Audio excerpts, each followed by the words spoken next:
Македонија, поради својата стратегиски и економска важност на Балканскиот полуостров, одсекогаш привлекувала завојувачи од разни страни. Со цел да ја осигураат Македонија за себе, завојувачите во различни периоди на незината територија колонизирале своји етнички елементи на кои се подпирале во текот на своите владења. Токму на ваквата колонизација, што турските завојувачи ја вршеле во Македонија уште од своето доаѓање, се должало и нивното повеќевековно владење. Засилената српска пропаганда при крајот на 19. век и по Илинденското востание, како и меѓународните активности и договори со балканските држави, резултирале во две балкански војни, со кои кралството Србија добило и окупирало дел од етнографска Македонија, односно Вардарска Македонија. Соседните балкански држави смета дека делот од Македонија или целата Македонија им припаѓаше нив. Сите тие по завршувањето на балканските војни излегоа незадоволни од она што го добија со Букурешкиот мировен договор. Кралството Србија по балканските војни сметаше дека за да се зачува тој дел на Македонија, бидејќи тие не беа сигурни, го добија, но не беа сигурни дека тоа можат да го задржат, заради тоа што тука имаше едно движење, национално движење, кое што се бореше за осамосталување, за создавање на посебна држава. И за да успеат да го задржат тој дел, тие предпредува различни мерки, покрај политичките, економските и други мерки, но една од главните мерки беше токму колонизацијата на Вардарска Македонија. Со тоа се сакаше да се придобие населението прво во рамките на Вардарска Македонија, но и да се донесе население кое што србите го сметаа за проверено население и тоа население да се насели таму на најклучните, на најневралгичните подрачја. Едно од најважните отворени прашања што зад себе ги оставила Османлиската империја по незиното распаѓање во првата деценија на 20. век во Македонија и на Балканот било аграрното прашање и неговото решавање преку спроведување на аграрна реформа, што било повод за нова колонизација на новите освојувачи. Во текот на 20. век на територијата на Македонија биле спроведени 3 аграрни реформи, кои имале пред се политички цели, заради фактот што биле проследени со мерки за колонизација.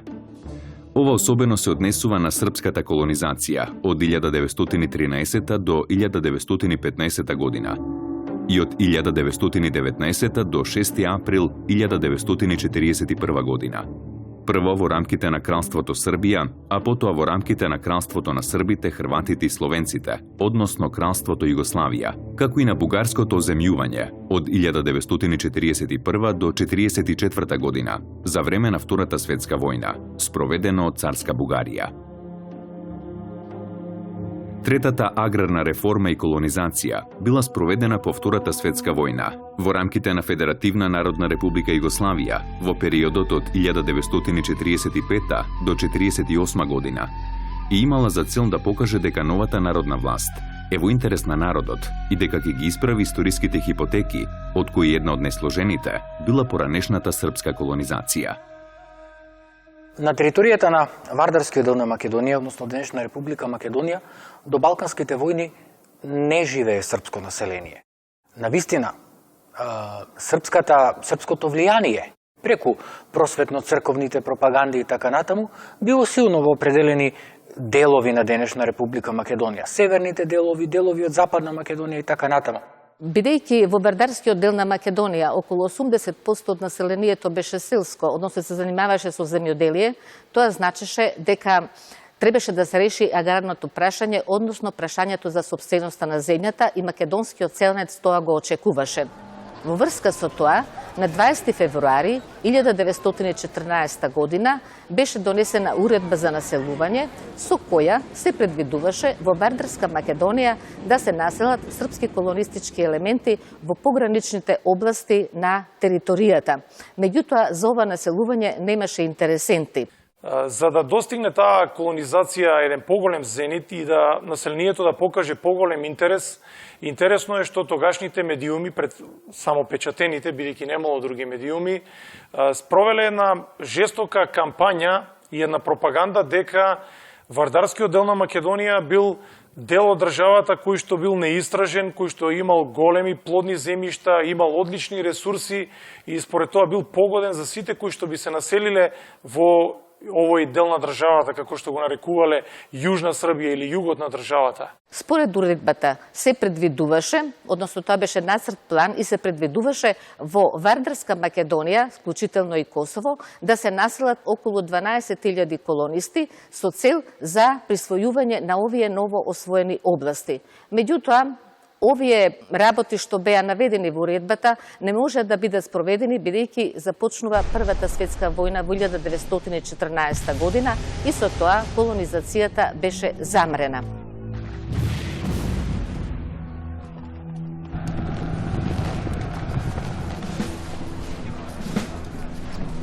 Во текот на војната колонизацијата повеќе не се спроведуваше и не беше поставено аграрното прашање.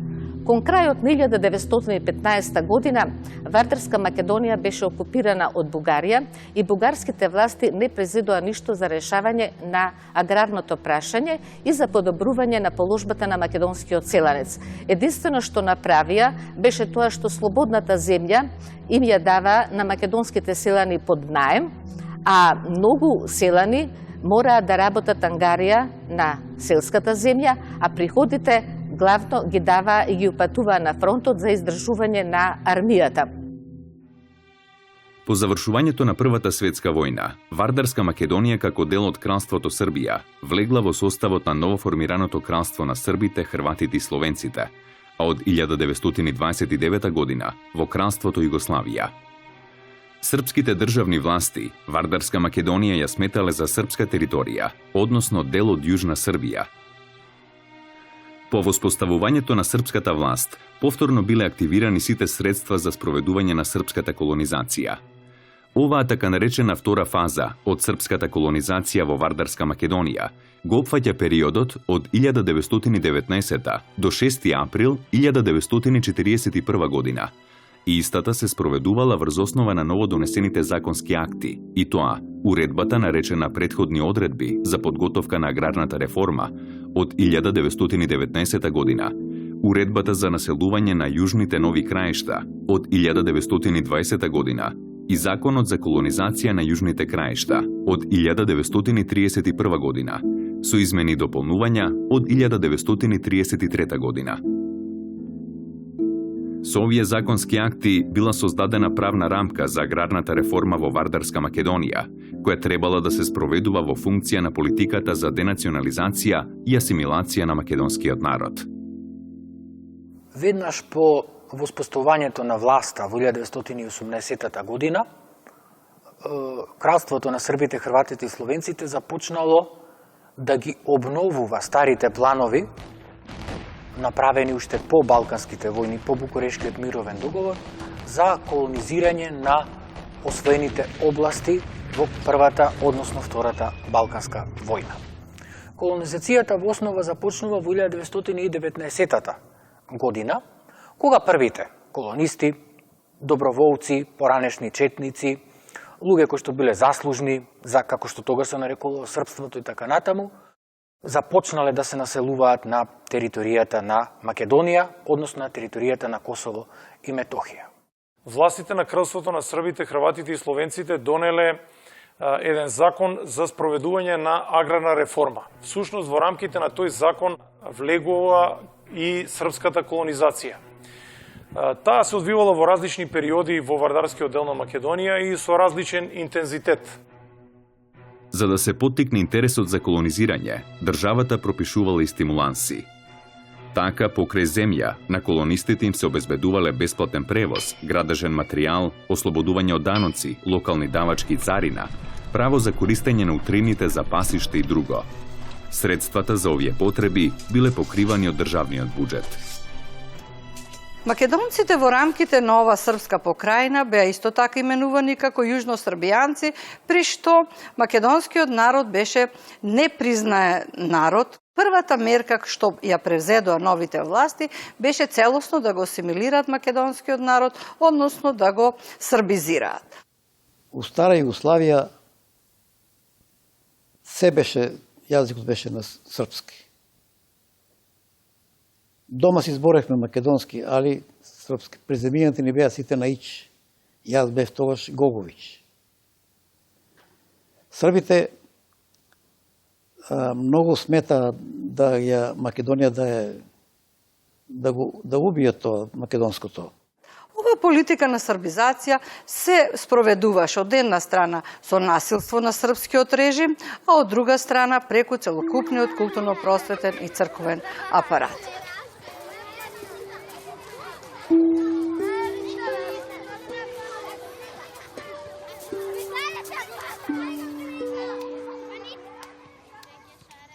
Македонија како едно подрачје, односно еден регион во ова кралство на србите, хрватите, словенците, за разлика од другите региони, беше најмногу колонизирана.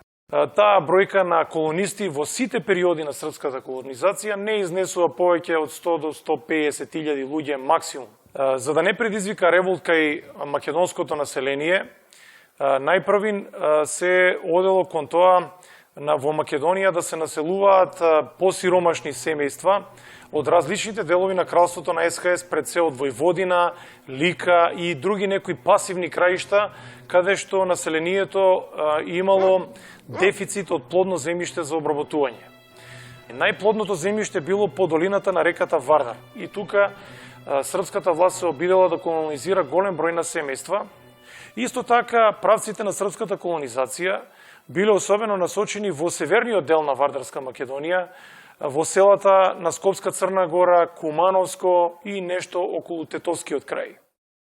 Српската политика во тоа време мислела дека со овие колонистички семејства ќе го разбие македонскиот компактен етнички елемент. Таков обид бил направен со овие колонистички семејства да се направи и во источниот дел на Македонија, иако таму имало најмалку услови. И од поглед на плодно земјиште, и заради климатските услови, но и заради структурата на населението кое речиси целосно било македонско по националност. Тој процес е карактеристичен по тоа што тогаш беа признати во Југославија трите нации, србите, хрватите и словенците, и се сметаше дека може да се изврши колонизирање и од други подрачја, да речем, беа донесени и унгарци, па некаде и словенци, па и црногорци, но главно тенденцијата беше да се донесе население лојално на српската власт. Во првата етапа, од 1919 до 1923 година, колонизацијата била најинтензивна и во овој период биле населени 2139 семејства. Македонскиот народ се третирал како дел од српскиот народ, односно јужни срби или јужносрбијанци. Бидејќи не биле признати како посебен народ, македонците немале политички, национални, јазични и културно-просветни права. Српскиот јазик бил службен и единствен задолжителен јазик во администрацијата и образованието. Субјекти на српската колонизација во Вардарска Македонија биле национално заслужни и проверени елементи, доброволци во војните, четници, оптанти и бегалци, пониски државни службеници, финансиски чиновници и автоколонисти во рамките на така наречената приватна и државна колонизација, а се инсталирали државни, културно-просветни, стопански и други установи, како субјекти на колонизацијата во рамките на така наречената административна колонизација. Интересно, за колонизацијата можеме да кажеме дека освен селската постои градска колонизација. Во градовите тоа е релативно помалку е обработувано кај нас. Во градовите се населувале чиновници, административци, трговци, луѓе кои во основа во самите градови донеле еден нов дух, би можело да се каже. Меѓутоа и полека започнале да ја менуваат етничката структура. Тоа особено било во поголемите градови како Скопје, Куманово и така натаму и останатите градови. За задржување на власта во окупирана Македонија беше многу значено да има јак административен и полициски апарат. За таа цел во Вардарска Македонија беа стационирани 35.000 лица, војници, жандарми, граничари и четници. Треба да напоменам дека од 17.000 жандари колку што имаше на целата територија на кралството на СХС Југославија, 12.000 беа стационирани на територијата на Вардарска Македонија? Жандарми имаше на многу често. Например, на 10 до 15 километри еден од друг беа жандармериски постади.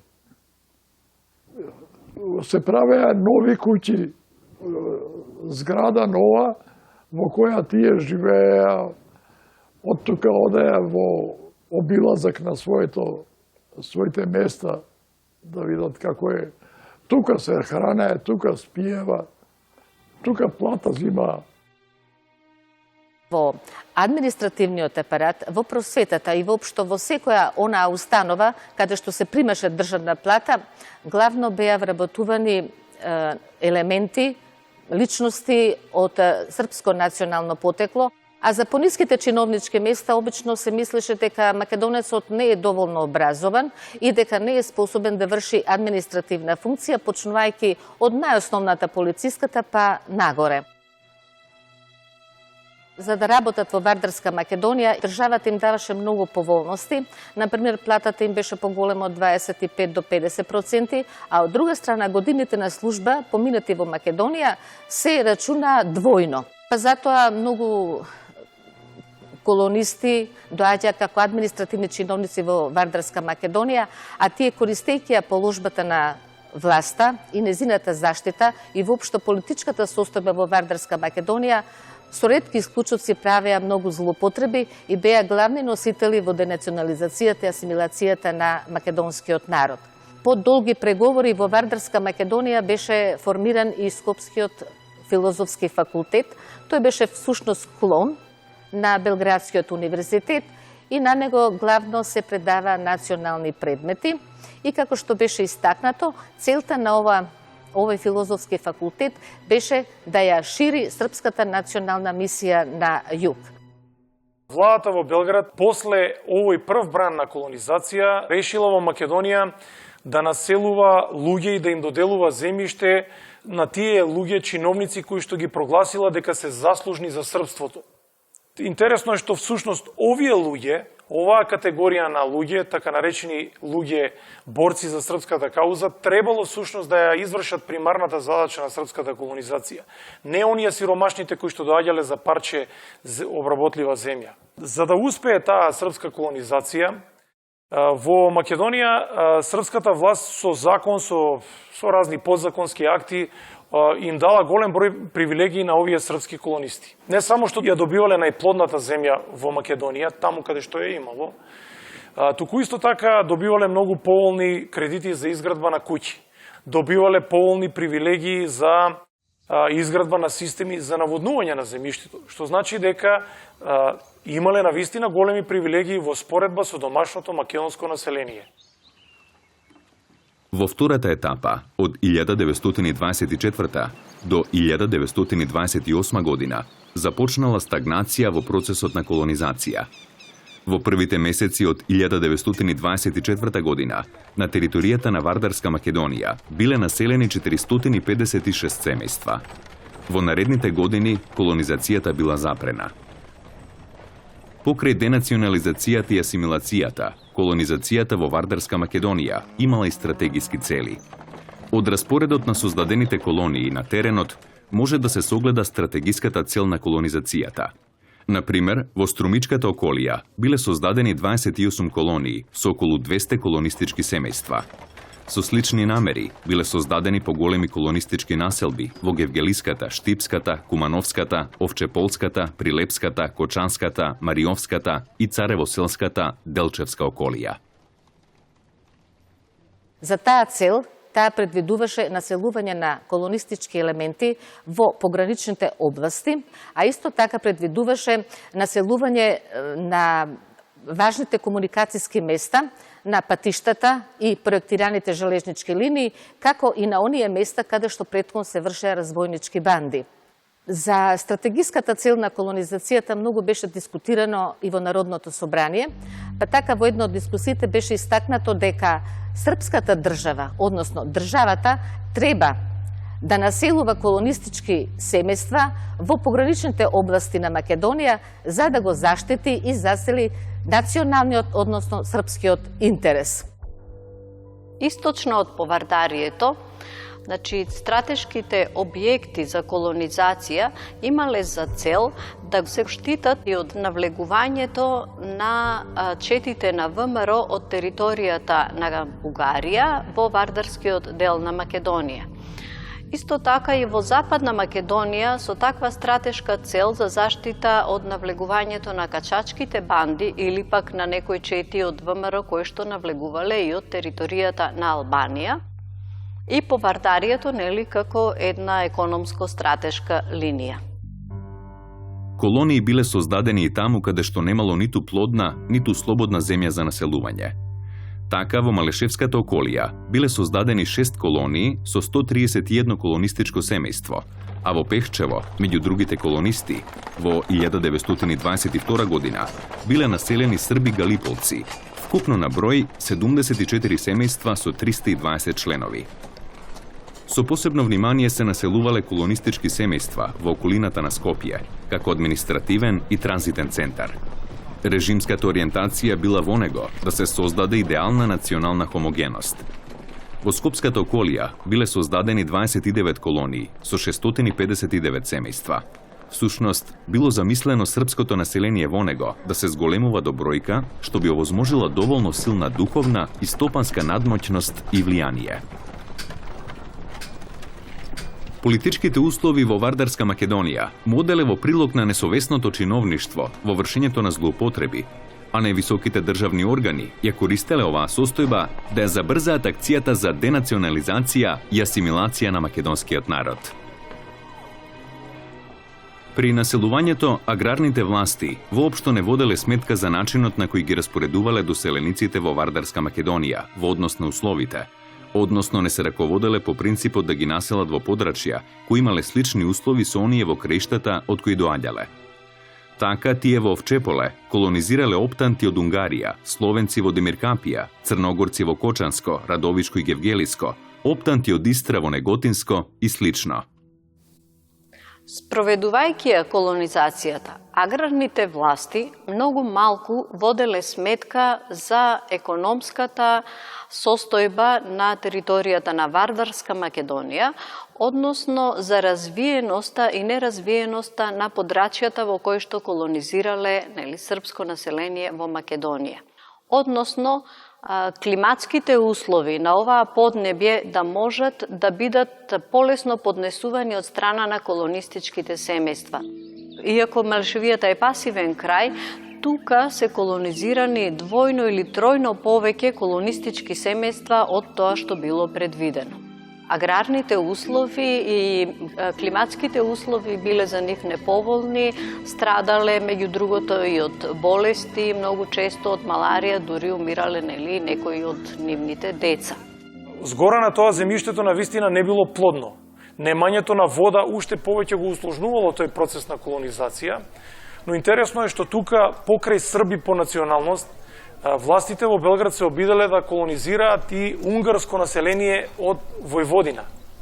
Дури и колонистичките населби кои што ги граделе во Овчеполието носеле имиња на населбите од Војводина. Например, еклатантен и познат е примерот со колонистичката населба Нова Батања. Голем дел од овие колонисти кои очекувале дека овде ќе видат рај на земјата, наидувале на ситуации кога заболувале од болести предизвикувани од каснување на комарци. Значи, се појавила маларија, заради немањето вода, дизентерија, голем дел од тие колонисти починале, а еден дел незадоволни од тоа што го виделе во Македонија, сами се вратиле назад во своите стари родни огништа. Последиците од небрежноста при избирањето на објектите за колонизација, колонизираните семејства ги почувствувале уште во првите години по населувањето. Тие особено доаѓале до израз во случај на природни непогоди, како суша или јака зима. Односите меѓу македонското население и колонистите не биле добри. Начинот на изведување на колонизацијата од своја страна ја потенцирало мразата на местното население и кон аграрните власти и кон колонистите. Некои колонисти, користејќи ја привилегираната положба во однос на местното население, вршеле самоволија од најразличен карактер, што резултирало со чести поплаки, спорови, па дури и студири меѓу нив и местното население. Исто така, властите на голем број колонисти, кои биле во тесна врска со нив, им дозволувале носење на оружје, со цел да влеат страв кај местното население, преку застрашувања или денунцирање за противдржавна дејност. Во текот на колонизацијата во Вардарска Македонија, колонистите и македонското население биле изложени на теророт што го вршеле разни државни чети, како и комитските чети организирани од ВМРО, кои навлегувале од Бугарија. Така, например, просрпскиот четнички војвода Јован Бабунски со своите четници извршил крвав и масовен терор врз населението во Битолско, Тиквешко и Брегалничко. Колонистите пак од источниот дел на Вардарска Македонија особено страдале од комитските чети и нивните акции. Неголеми злосторства над колонистите и македонското население биле извршени во 1922 и 23 година и од комитите и од власта. Оваа тешка положба и за колонистите и за македонското население, особено во источниот дел на Вардарска Македонија, траела се до 1934 година, кога со спогодба меѓу кралот Александар и цар Борис, владата на Кимон Георгиев во Бугарија ја забранила дејноста на ВМРО, со што престанале и комитските акции во Вардарска Македонија.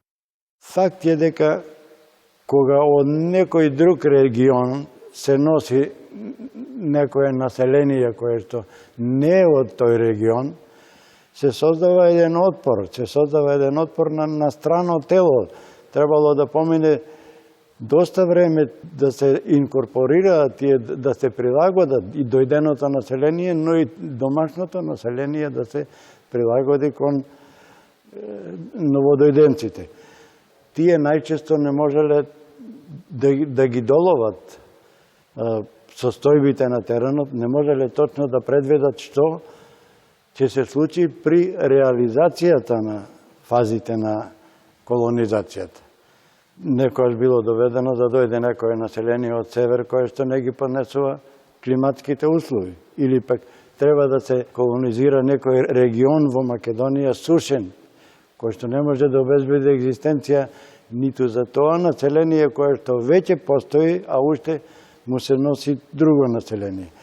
Таквите и слични проблеми создавале други и меѓуетнички проблеми меѓу населението, често доаѓало до судири, до тепачки, до разни конфликти кои што на некој начин вршеле и дестабилизација на начинот на живеењето и сето тоа се одразувало на економскиот подем на населението, бидејќи македонскиот народ не е ксенофобен. Не е ксенофобно население, не е нешто што го има во Европа денеска или претходниот период. Тоа е едно широко отворено население. Живеело и со турци, и со други нации, и така натаму денес. Меѓутоа, факт било дека во Македонија немало услови за таква колонизација, каква што ја замислувале актуелните власти на Кралството Србија, после Кралството на србите, хрватите и словенците, а после и на Кралството Југославија. По конституирањето на власта на Кралството на србите и хрватите и словенците, се јави огромно незадоволство во Бугарија и бугарскиот двор настојуваше на разни начини да влијае да не дојде целосно до, како што тие сметаат, до србизација на Македонија, па поради тоа формираа разни чети, некогаш и ги злоупотребуваа и четите на ВМРО, една, така да кажем, света организација за македонскиот народ, но најчесто под тие закрила се јавуваа и разни струи и некојаш беа злоупотребувани.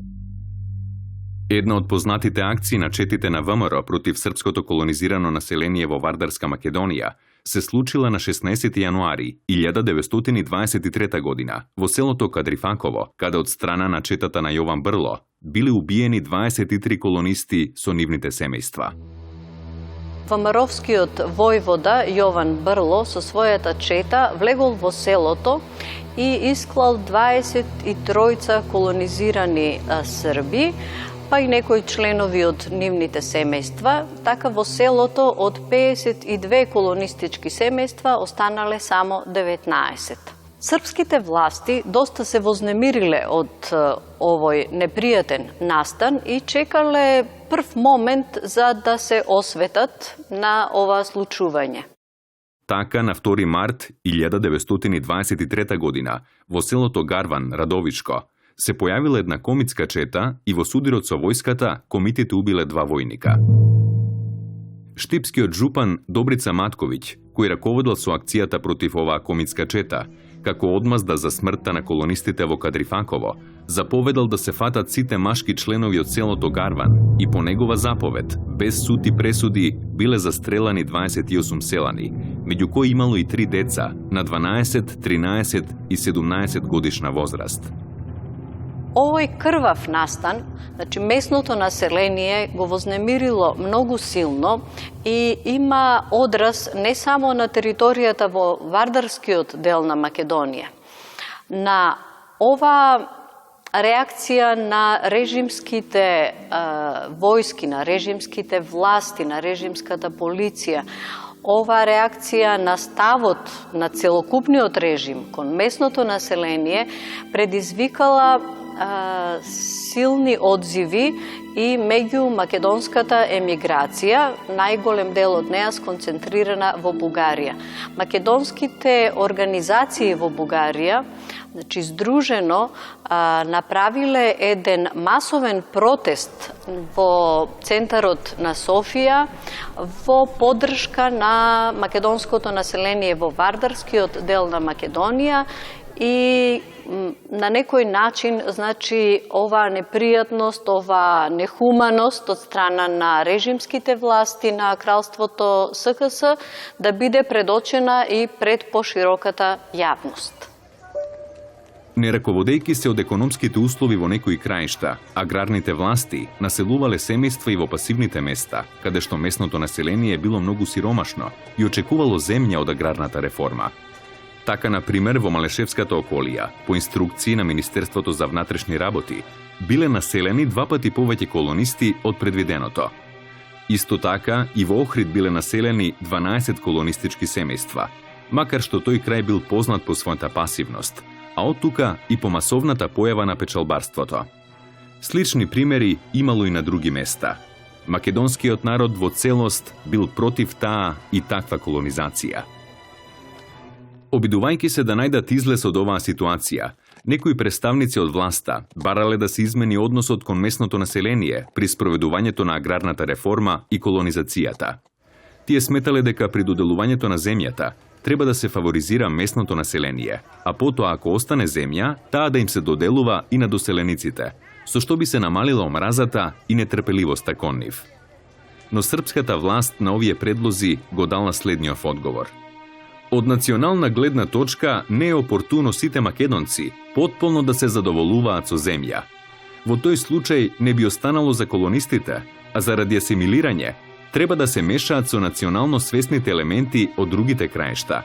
Треба да им се дава и на местните, но во помал број во нивниот, а повеќе во другите краишта. Спроведувањето на аграрната реформа во Вардарска Македонија, како составен дел на процесот на колонизација, било предмет на жестоки критики уште од почетокот на воспоставувањето на српската власт, па се до распадот на кралството Југославија. Најдобра синтеза на овие критики представува писмото на Мехмет Спахо од 27. јули 1938 година, упатено до владата на Милан Стојадиновиќ. Мехмет Спахо, еден од столбовите на режимот во тоа време, остро го критикувал Врховното поверенство со седиште во Скопје за спроведувањето на аграрната реформа, што според него оставило штетни и трајни последици за македонскиот народ. Тој во своето писмо истакнал дека поверенството ги кршело одредбите од законот за населување во јужните краишта и наместо негово спроведување владеело самоволие и насилство. Имено, земјата се одземала и од оние лица кои во 1919 година имале потврди за поседување на земјиштето. Како што наведува Спахо, тоа било земја што се пренесувала од колено на колено и за која луѓето имале тапии. Но и покрај тоа, поверенството не ги признавало тапиите и ја оневозможувало примената на законот, односно, сите парцели ги прогласувало како определени за населување. Напоменувам, вели Мехмет Спахо во цитираното писмо, Ovde ne se работи за поединци, туку за цели околии со земјоделци, кои со ваквите постапки на аграрните власти ке станат голи просјеци. Во третата етапа, од 1929 до 6 април 1941 година, интензитетот на колонизацијата се намалил од повеќе причини. Една од причините веќе ја наведов. Тоа се неповолните климатски услови и неприспособеноста на населението да живее во овие делови на Македонија, особено во источниот дел. Втора причина за тоа е безбедносната состојба, несигурноста на српските колонисти, односно навлегувањето на комитските чети на ВМРО кои што ги напаѓале српските колонистички населби. Како пример, секако е нападот на српската колонистичка населба во селото Кадрифаково, Свети Николско, во јануари 1923 година, било оставено писмо подпишено од Тодор Александров, во кое што стоеле заканите сите српски колонисти да ја напуштат територијата на Македонија и да се вратат од родните места од каде што дошле, инаку во спротивност ВМРО се заканила дека ќе ја доживеат истата судбина што ја виделе српските колонисти во населбата Кадрифаково. Такви напади на српски колонистички населби имало и во другите делови на Македонија и поради стравот на централната српска власт дека тие би се повлекле од Македонија, таа ангажирала голем воено-полициски апарат за обезбедување на населбите. Поради неповолните услови за живот во овој дел на Македонија, уште пред почетокот на Втората светска војна голем дел од нив ја напуштиле Македонија. Останале само представниците на српската власт. Во економски поглед, колонистичката политика на српската власт во Вардарска Македонија била потполно неуспешна. Кога ќе се направи резиме на крај, може да се констатира дека и покрај сите овие политики на кралството на СХС, српската колонизација доживеала фијаско во Вардарскиот дел на Македонија. Таа не успеала, не ги постигнала главните своји цели. Први, не го разбила македонскиот етнички елемент во Вардарскиот дел на Македонија. Македонците и понатаму биле во процент најбројно население, иако според законите на кралството на СХС тие не биле признаени како посебна националност. Но властите во Белград биле свесни дека колонизацијата не ја завршила својата примарна задача.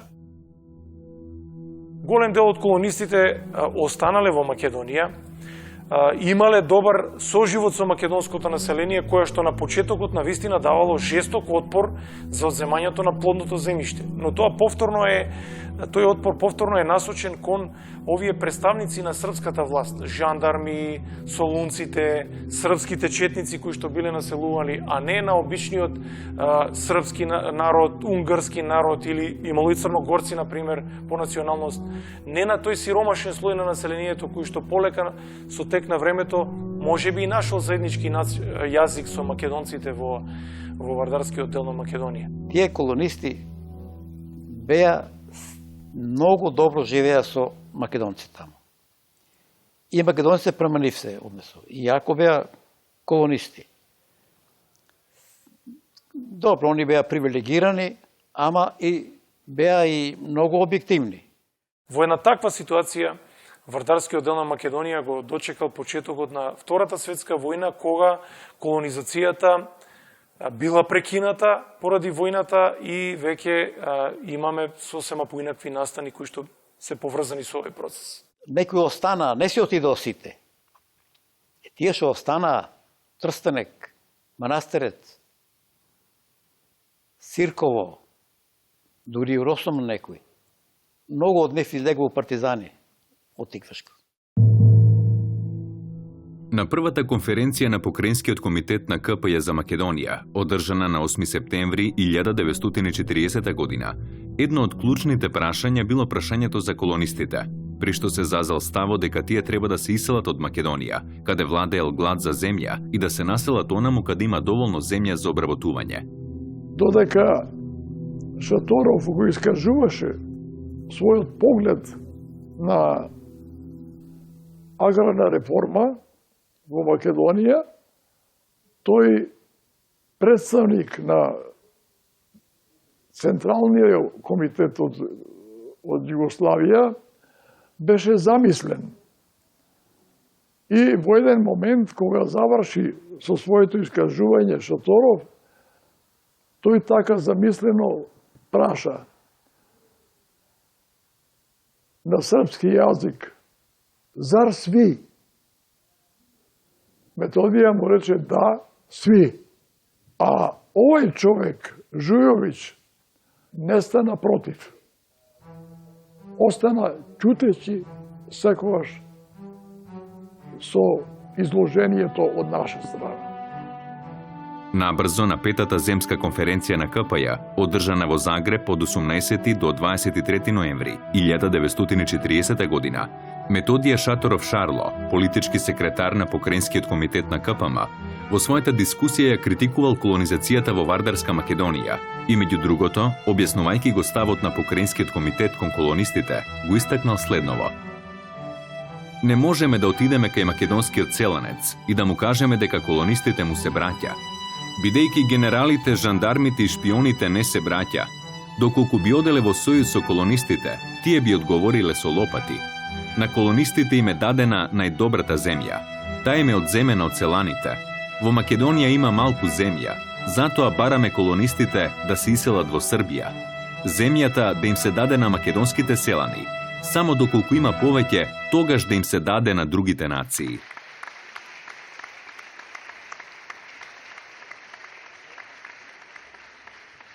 Српската власт во Вардарска Македонија, преку колонизацијата, непрекинато работела на денационализација на македонскиот народ, со една единствена цел – сосема да го асимилира во составот на српската нација. Со започнувањето на Втората светска војна, овој процес бил прекинат. На 6 април 1941 година, Кралството Југославија било нападнато од силите на Оската, предводени од нацистичка Германија, и во првите 10 дена паднало под ударот на војските на Хитлеровата коалиција. Со молневита војна бил реализиран германскиот план Потфа 25. На 17 април, Кралството Југославија потпишало безусловна капитулација. За Македонија и македонскиот народ започнала нова драматична историја на повторни делби, борба и крвопролевање.